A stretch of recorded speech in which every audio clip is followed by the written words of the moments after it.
When operating over different types of terrain and crops, it's important to select the right task scenario. This will help the drone maintain its altitude and sense obstacles more accurately. In the remote control sensor settings, there are 3 scenarios to choose from. For operations over flat terrain like wheat and corn fields, select Flatland. For operations over areas covered by water, such as rice paddies and ponds, select Above Water to prevent altitude drop. In the above 2 scenarios, if bypassing is turned on and the drone meets an obstacle, it will automatically bypass the obstacle to the left or right. When using the obstacle avoidance, please make sure the binocular vision sensors are clean and uncovered.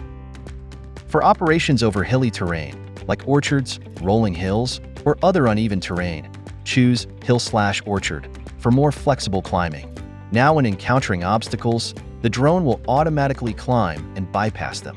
It is important to note that, in complex scenarios with power lines or guy wires, the success rate of obstacle sensing may decrease. It is best to mark these as obstacles before starting. When changing locations during operations, remember to select the correct radar scenario. This ensures safety while improving efficiency. The effective sensing range and its ability to avoid and bypass obstacles will vary depending on the ambient light, rain, fog, and the material, position, shape, and other properties of the obstacles. If you'd like to see more T50 and T25 operational tutorials, please press like and follow the official DJI Agriculture account. Thanks for watching.